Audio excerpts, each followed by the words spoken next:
कांशीराम के पैटर्न पर लौटी मायावती, लंबे अरसे बाद पार्टी चलाएगी कोई अभियान। बता दें कि अपने रिश्तेदारों को पार्टी से दूर करने के बाद मायावती बदले अंदाज में राजनीति करती नजर आ रही हैं। राजनीतिक जानकार मानते हैं कि वह कांशीराम के पैटर्न पर चल पड़ी है। बहुजन समाज पार्टी के राष्ट्रीय अध्यक्ष मायावती ने संगठन को एकजुट करने तथा पार्टी का जनाधार बढ़ाने के लिए ओबीसी समाज को जोड़ने की मुहिम चलानी शुरू कर दी है। कार्यकर्ताओं को नया संदेश दिया है। बसपा के संस्थापक कांशीराम की तर्ज पर उन्होंने इस बार अपने परिजनों को दरकिनार करते हुए पार्टी कैडर को प्राथमिकता दी है। जानकारों की माने तो बसपा द्वारा ओबीसी समाज को जोड़ने के लिए गांव-गांव चलाए जाने वाले अभियान से पार्टी को नई ऊर्जा मिल सकती है। देखिए पूरी रिपोर्ट।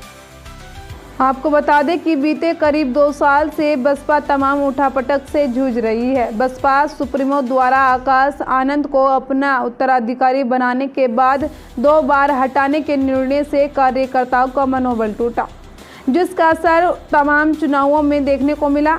बसपा सुप्रीमो ने पार्टी के वरिष्ठ पदाधिकारी और आकाश के ससुर अशोक सिद्धार्थ को भी पार्टी से बाहर निकाल दिया है। साथ ही भविष्य में पार्टी से जुड़े अहम फैसलों में नाते रिश्ते की परवाह नहीं करने का रास्ता चुना है।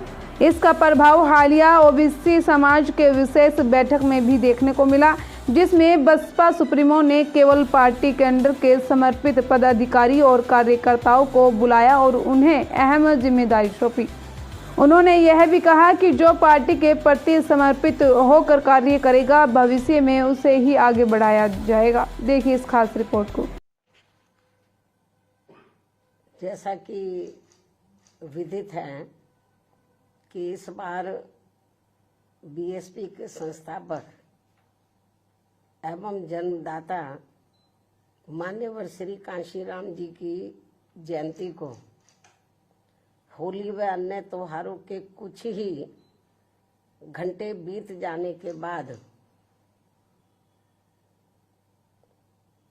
दिनांक 15 मार्च को खासकर यूपी व दिल्ली सहित पूरे देश में इनके अनुयायियों ने अपार संख्या में इकट्ठा होकर इसे विभिन्न स्तर पर मनाया है और अपने श्रद्धा सुमन अर्पित किए हैं, जिसके लिए पार्टी उनकी अति आभारी है। साथ ही होली सहित अन्य विभिन्न त्योहारों के बीच इस बार मान्यवर श्री कांशीराम जी की जयंती जिस अति उत्साह व जोश के साथ मनाकर उनके अनुयायियों ने अपनी पार्टी को हर स्तर पर मजबूत बनाने का तथा उनकी एकमात्र उत्तराधिकारी व पार्टी की राष्ट्रीय अध्यक्ष का अपने पूरे तन मन धन से साथ देने का जो संकल्प लिया है, तो उसने पार्टी को मजबूती देने के लिए मेरे हिम्मत व हौसले को कई गुना और ज़्यादा बढ़ा दिया है, जिसे मैं अभी तक की तरह आगे भी अपने जीते जी अपने व्यक्तिगत तथा भाई बहन व रिश्ते नातों आदि के स्वार्थ में कभी भी कमजोर नहीं पड़ने दूंगी। वैसे भी मेरे भाई बहन व अन्य रिश्ते नाते आदि मेरे लिए केवल बहुजन समाज का ही एक अंग है, उसके सिवाय कुछ भी नहीं है। इसके अलावा पार्टी व मूवमेंट के हित में बहुजन समाज के जो भी लोग अपनी पूरी ईमानदारी व निष्ठा से कार्य करते हैं, तो उन्हें पार्टी में जरूर आगे बढ़ने का मौका दिया जाएगा और इस मामले में मेरे रिश्ते नाते आदि भी आड़े नहीं आएंगे। यहाँ मैं सावधानी के तौर पर ये भी बताना चाहूंगी कि पिछले कुछ वर्षों से सत्ता व विपक्ष में बैठी सभी जातिवादी, सांप्रदायिक व पूंजीवादी पार्टियां बीएसपी के विरुद्ध अंदर अंदर आपस में मिलकर बहुजन समाज की एकमात्र हितैषी पार्टी बीएसपी को किस्म किस्म के हथकंडों के जरिए इसे कमजोर करने की पूरी पूरी कोशिश में लगी है, क्योंकि यहाँ जातिवादी पार्टियों को खासकर सन 2007 में यूपी में बीएसपी का अकेले ही पूर्ण बहुमत के आधार पर सत्ता में आना अभी तक भी उनके गले के नीचे से कतई भी नहीं उतर पा रहा है।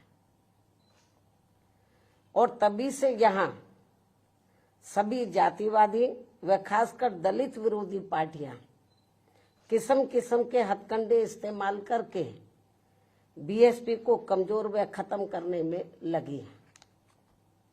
इसी प्रकार बाबा साहब डॉक्टर भीमराव अंबेडकर के जीते जी भी इन्हीं जातिवादी पार्टियों ने इनके कारवां को किस्म किस्म के हथकंडे इस्तेमाल करके उसे कमजोर व खत्म करने का पूरा पूरा प्रयास किया था, जिसे बाबा साहब ने व बाद में मान्यवर श्री कांशीराम जी ने भी इनके मंसूबों को पूरा नहीं होने दिया है। और अब मैं भी अपने बहुजन समाज के बलबूते पर इनके इस मंसूबे को किसी भी कीमत पर पूरा नहीं होने दूंगी। ये मेरा पार्टी के लोगों को वायदा है, जिसके लिए मुझे अपने बहुजन समाज का हर स्तर पर साथ मिलना भी बहुत जरूरी है। और अच्छी बात यह है कि बहुजन समाज पूरे तन मन धन के साथ अब मेरे साथ खड़ा है, अभी भी खड़ा है। इतना ही नहीं बल्कि दलित व अन्य उपेक्षित वर्गों के लोगों को ये मालूम है कि ये लोग यूपी में बीएसपी की पूर्ण बहुमत की सरकार बनने से पहले यहाँ जातिवादी उच्च वर्गों के लोगों के सामने, यानी कि जो बहुजन समाज के लोग हैं, खास तौर से दलित वर्ग के लोग, यहाँ जातिवादी उच्च वर्गों के लोगों के सामने ना तो चारपाई पर बैठ सकते थे और ना ही उनके बराबर की कुर्सी पर भी बैठने की हिम्मत जुटा सकते थे। लेकिन सन 2007 में बीएसपी की अकेले पूर्ण बहुमत की सरकार बनने के बाद से ये सब अब काफी कुछ बदल गया है। अब ये लोग उनके बराबर में चारपाई व कुर्सी आदि पर भी पूरे सम्मान के साथ बैठ सकते हैं। ये जो बहुजन समाज के लोग हैं, यही है वास्तव में यहाँ सही सामाजिक परिवर्तन। यही है वास्तव में यहाँ सही सामाजिक परिवर्तन, जिसे मेरे नेतृत्व में बनी बीएसपी की सरकार ने लाया है। लोग सामाजिक परिवर्तन की बहुत बात करते हैं, लेकिन उसको धरातल पे कभी उतारते नहीं हैं। लेकिन मेरे नेतृत्व में सन 2007 में जब अकेले पूर्ण बहुमत की सरकार बनी, तो इसे मैंने धरातल पे उतारा है, जिससे यहाँ यूपी में हमारे संतों, गुरुओं व महापुरुषों का काफी हद तक सपना साकार हुआ है, जिसकी वास्तव में पूरी देन मान्यवर श्री कांशीराम जी की है। और ये सब यहाँ समाज में परिवर्तन लाने के मामले में इतिहास के पन्नों में जरूर लिखा जाएगा। इसके साथ ही बीएसपी की सरकार ने ही यहाँ यूपी में इन वर्गों के लोगों को, यानी कि बहुजन समाज के लोगों को काफी हद तक अपने पैरों पर खड़ा किया है। अपने संतों, गुरुओं व महापुरुषों को भी विभिन्न स्तर पर पूरा पूरा आदर सम्मान दिया गया है, जिसे लोग कभी भी नहीं भुला पाएंगे। लेकिन ये सब यहाँ सभी जातिवादी पार्टियों के गले के नीचे से अभी तक भी नहीं उतर पा रहा है।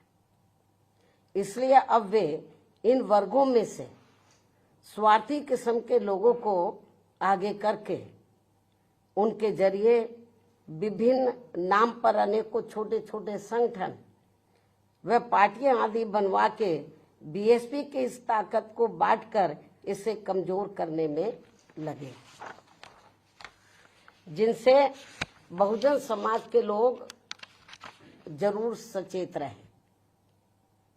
यही समय की मांग है और यही पार्टी व मूवमेंट के हित में इनका सही कदम भी होगा यदि हमारे लोग सचेत रहते हैं।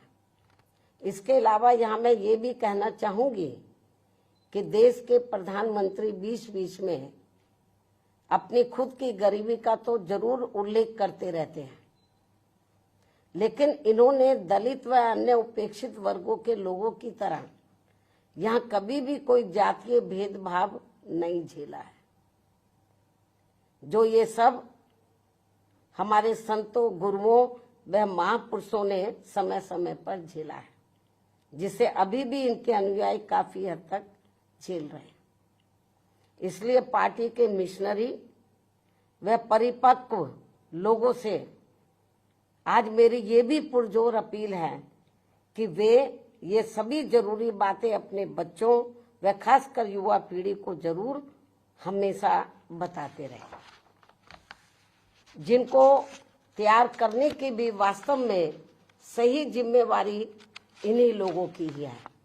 इस उम्मीद के साथ ही अब मैं पुनः होली आदि के त्योहारों के बीच में इस बार मान्यवर श्री कांशीराम जी की जयंती बड़े जोश व उत्साह के साथ मनाकर इनके अनुयायियों ने जो उनको अपना पूरा आदर सम्मान दिया है तथा मेरे साथ साथ इनके करोड़ों अनुयायियों का भी काफी हौसला बढ़ाया है, उन सभी का हार्दिक दिल से आभार प्रकट करते हुए अब मैं अंत में यही कहना चाहूंगी कि इस समय संसद सत्र चल रहा है, यह आप लोगों को मालूम है, जिसमें देश में आम जनहित के मुद्दों पर कम बल्कि अपने अपने स्वार्थ में राजनीति करने पर ज्यादा जोर दिया जा रहा है, जो ये अति चिंता की बात है। साथ ही पिछले कुछ समय से वक्फ बोर्ड पर भी सत्ता व विपक्ष द्वारा जो राजनीति की जा रही है, तो ये भी अति चिंता की बात है और यदि ये मामला समय रहते आम सहमति से सुलझा लिया जाता तो ये ज्यादा बेहतर होता। केंद्र सरकार इस मामले में जरूर पुनर्विचार करे, सोच विचार करे, ये भी हमारी पार्टी की केंद्र सरकार से पुरजोर अपील है। इस उम्मीद के साथ ही अब मैं अपनी बात यहीं समाप्त करती हूँ। धन्यवाद। जय भीम व जय भारत।